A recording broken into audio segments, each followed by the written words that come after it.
All right, welcome back to another video on the 67. For today, I'm going to be installing the fuel tank, the fuel filler pipe, gas cap, and the hardware, everything to attach all that together. Pretty simple, straightforward job. It's not going to be that long of a video, but it gives you a little bit into what it takes to put that in, and also gets it done on the 67. So the pieces you're going to need: I have the gas cap, fuel filler pipe, the hardware for it, the filler hose clamps, the seal for the fuel filler pipe, the ring for the sending unit that's going in the tank, and then you have the mounting hardware for the tank and the strip caulk. That could be one thing that people don't know much on that if it's your first time. It's just called strip caulk. It's just like a little bit of a gooey roll. And what you're gonna do, which you'll see in the time lapse, you're putting that strip caulk in along this whole base of the floor. I run it right between the mounting holes, that way you know it's gonna be underneath that strip of tank that's gonna rest right on top of there. It's just basically creating a seal around the whole area of the fuel tank. So I'll run the bead of that strip caulk along, I'll go around the hole to the next one, around the hole, but you don't want to break it, otherwise you're not having a seal around the whole thing. So that's what I'm going to do first. I'm going to put the strip caulk in, sending unit in the tank. While it's out, I can flip it upside down to make it easier to do that. Then we'll set the tank in, screw it in place, filler pipe, hose, everything up, and put the gas cap on. So let's get to it.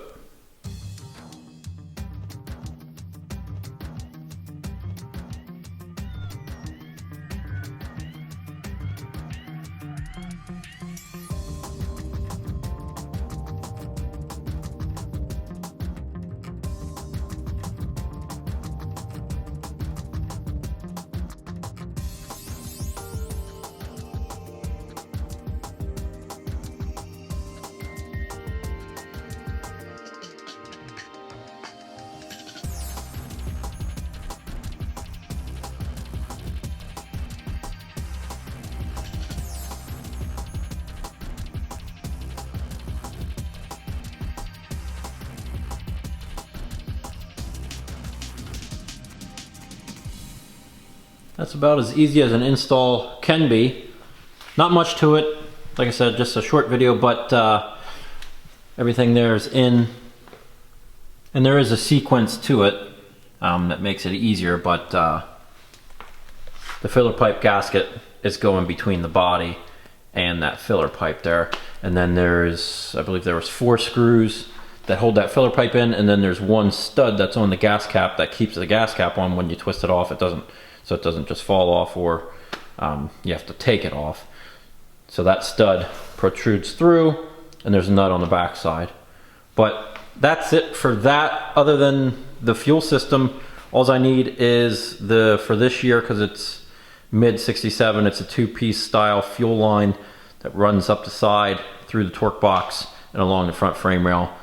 That will be in a different video. The fuel line and brake lines, I'm going to run them down the body. And I'd like to do that once I can get it off this cart. So I'm still working on suspension pieces. I need to powder coat the rear end and rebuild it to have that ready. I have the spindles and front backing plates and some of the other front suspension already done. I do need the control arms, spring saddles, and I needed to powder coat some springs, and then I can start working on that front suspension. But that's it for gas tank install. Things are moving along here. Just gonna be chipping at it a little bit every week, hopefully, and until it's done. But not sure when that'll be. I still have, to rebuild the engine, transmission, a bunch of that stuff. So I'm gonna do as much as I can ahead of time. Engine and transmission can be pretty far down along the line. I can do the entire interior. I need to do the wiring, dash, glass, lots of stuff. So next video, weather strip on the doors, trunk lid. I have a hood decal seal I'll stick on too while I have that, and then we'll mount the doors and trunk lid back on. So stay tuned for that video. which will be out in a couple of days, probably 2-3 days. So thanks for watching this video. If you liked it, give it a thumbs up. Don't forget to hit the subscribe button, and there's a bell also on the page. If you click that, it lets you get notified as soon as I upload something, so you can watch it as soon as it's out. So thanks for watching, and we'll see you in the next video.